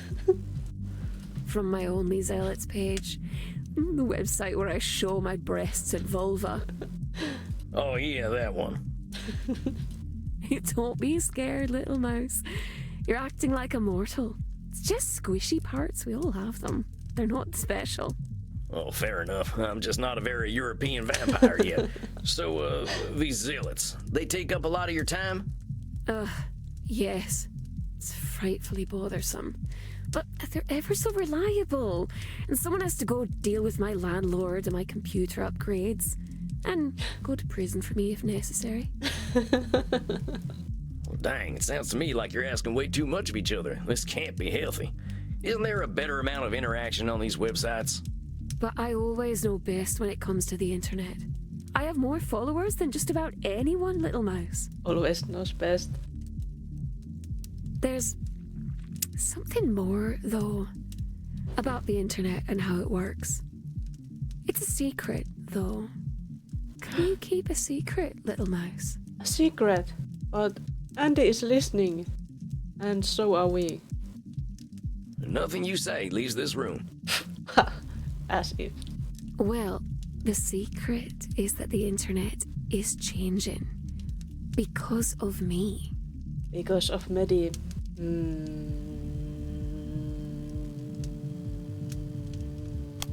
Maybe I know you've got a lot of followers, but the internet changing to fit you? That's a lot to swallow. Indeed. But what if it's true? I think it's true. I really do. I see it changing. I believe you, Medi. It's changing, but it's not because of you. All right, there it is. You think it's true, but you ain't sure. There's mortals and vampires all over that thing. None of us are that special. There's probably a lot of people out there feeling the same thing you are. Oh, but I know something they don't know. And what is that? Well, how do you mean? I discovered something. Do you know how I told you that the internet used to be a nice way to meet people who thought the way I did? Well, yeah, I think I got that. Well, something there in the darkness is helping me. It makes people think they know me and want to follow me and be close to me, even if they wouldn't normally like me. That sounds like a delusion.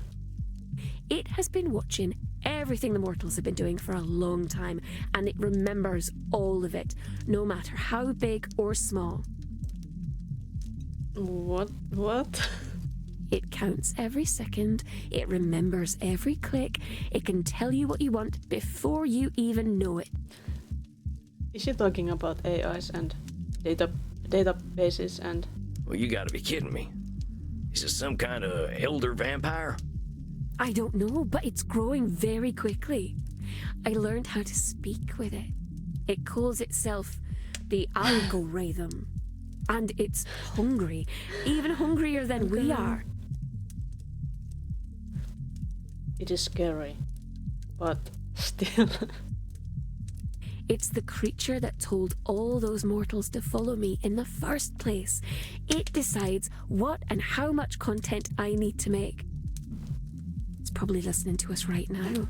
It says, I told you, the darkness is always listening. You could say it's listening to us right now. Because we are on the internet. And the algorithm... it's working. It's taking our data and everything into account. Mitty, if what you're saying is true, I think this is some really dangerous shit. This algorithm sounds like it's trying to turn humanity into a big formula.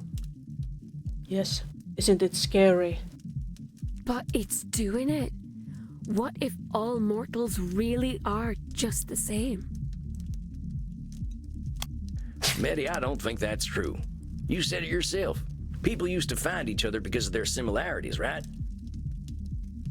Now this algorithm, I don't think it's proven humanity is all the same. I think it's trying to push humanity all in one direction.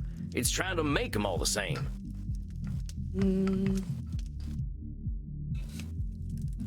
It's not trying anything. Is this personalization? I'm not sure. No, it's not. Personalization was about... No, it is. Isn't it? Let's check personalization. Where is it? Often we assume things happen because of us. Heck, often they do. That's why we get tempted by personalization, wrongly linking external events to ourselves in cases where realistically there ain't no definite link. No, it's not personalization.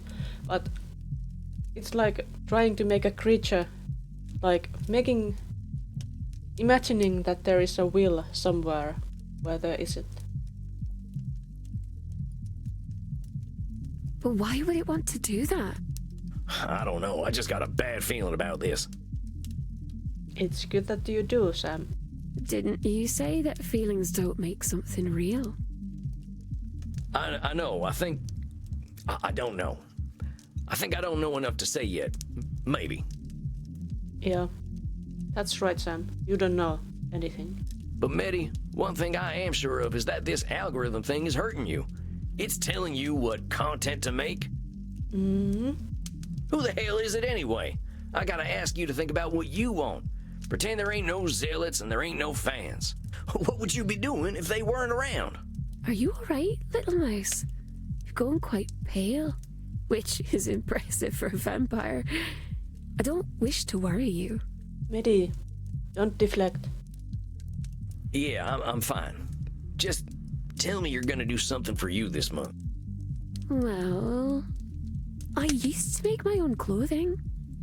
I could try to do that if it would make you feel better, my sweet little rodent. What'd make me happy, Medi, is you doing something just for you. Does that sound good? All right. I'll try then. I will see you next month. Of course. You take care of yourself. I'll be looking forward to seeing what you've sewed up next time. Then, farewell, little mouse. I hope you find a nice hole to scurry into. Hey, did you get that stuff about the algorithm? You ever heard about anything like it? I am not eager to reveal such things to you, but there are sleeping terrors that could certainly consume us if we are unlucky enough for them to awaken. But this, no. I am not aware of any such creature. Andy, you don't know about it. Oh well, if Sam had to teach you computer tricks, then that makes sense. What Medi described, a creature that takes note of every small change in nature, sounds like a force of nature itself. Well, it can't take note of every change yet, only the ones that are fed to it. I will make inquiries. Do not fear, Samuel. Andy will make inquiries about this. Even if such a beast truly exists, it cannot change our nature, as long as we are true to ourselves. This only proves how important our work is, does it not? It does. It does prove it. I guess. Yeah, you're right. I guess I got a little spooked, but we'll be fine. We'll be fine, Sam. Don't worry. You know what might make you feel better? Dancing. Do we get to see Sam dancing? I ain't that shook up, Andy. Maybe I'll go down and get me a drink, though. I will not probe, though I am curious about your aversion to dancing. Me too. When you are ready to speak of it, I am here. You're gonna be waiting a while, boss. As long as it is less than eternity, I will be here. Okay, you go do your wise old vampire wizard thing, and I'll go drink some blood. I'll see you later, Andy. Rest in peace, Samuel. Rest in peace, Andy.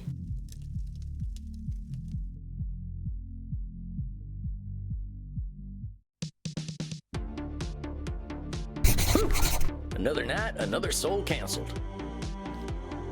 Yes, what did we get out of that? I got more insight into how Medi's letting the internet affect her. Andy suspects there's an ancient fallen angel out there pulling the strings. Bases her personal value on her follower count going up. Doesn't seem to have any real friends, just fans. Is letting this algorithm determine what she does all day. Still not spending time offline. Whatever this algorithm is, it sounds like a real asshole. I'm worried this thing has really got its hooks in Medi. I'll keep pushing her to value herself though. You'd better, Sam. Can't believe someone as old as Medi's letting anyone control her. I guess some problems don't disappear no matter how old we get. Yes. Well, time to get some bartender wisdom. Howdy, Crimson. Think you could whip me up one of them bloody steves? Bloody Steve. Sure thing, cowboy. Tough night at the office. Oh, just got some of them existential questions lingering on my mind. Just some existential questions, nothing more. Can you believe someone can be 1,800 years old and still let society tell them what to do? That is kind of hard to believe. But I guess the society has changed a lot since in the 1800 years. I can believe it. Folks can get real uncomfortable when someone shows up and does things differently. Oh, no kidding. My client's a weird one, but I think that's what makes her special. Just wish she saw it the same way. Client's a weird one, but I think that's what makes her special. Being weird. Think you're making some headway, Chief? How's your session go?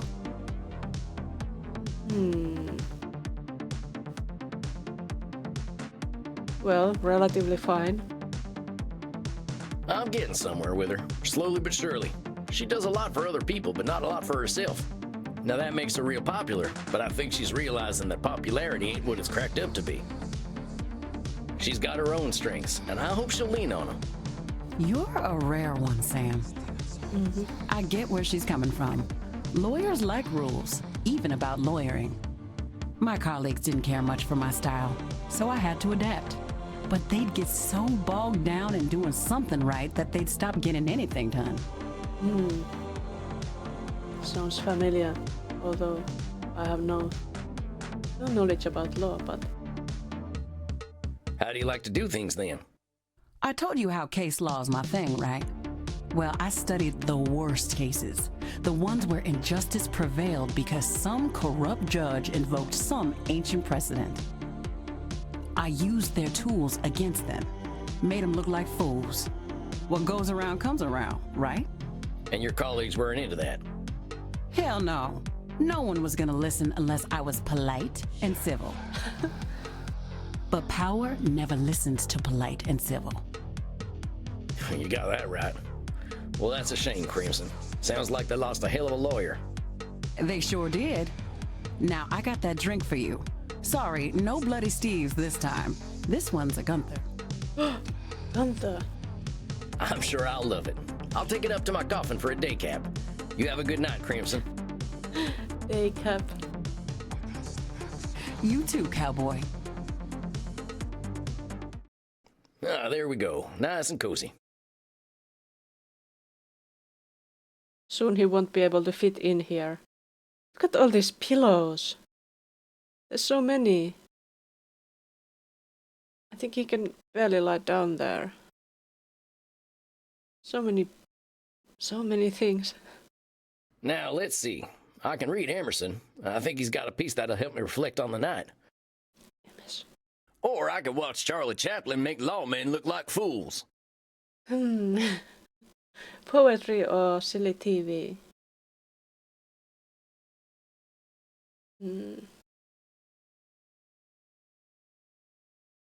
Well, I think this is probably the last thing we are going to do in this session. So let's watch Cop Being Cops. Reminds me of back in the old days. Ain't no lawman who could stop Sam Walls.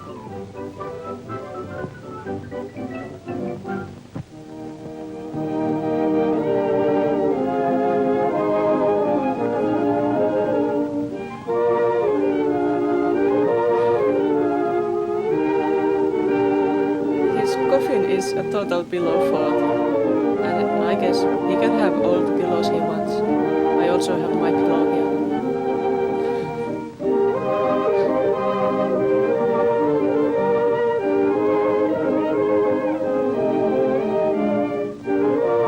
What was the policeman in that little video? Looks like it's just a tailor.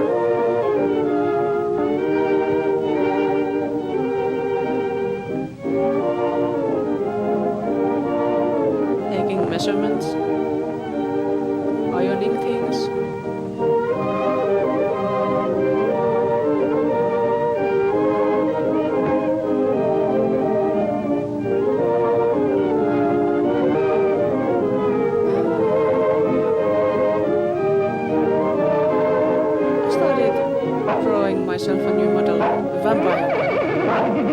So maybe someday soon I can have a toggle for that.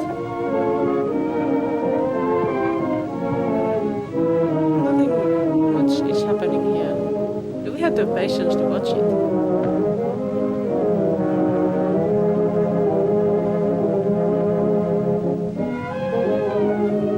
And there's no way of knowing how long this is. I wonder how long it is.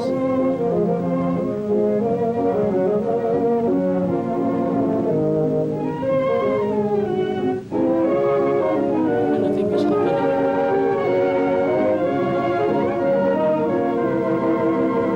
Finger one.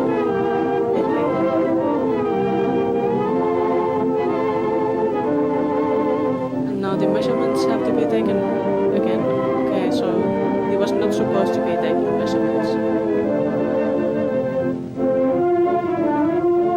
Okay, I don't think my commentary will make this any funnier.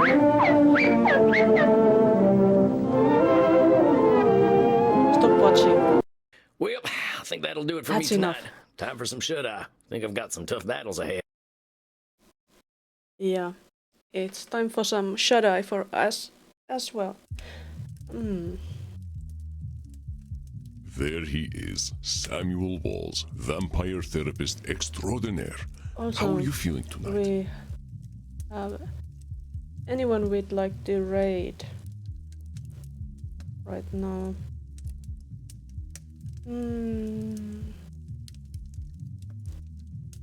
Well, there is Fusion Warrior.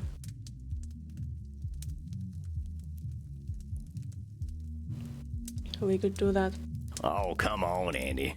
I'm keeping my hat on, but that don't make me an ace therapist. It's time to save. There it is. And done.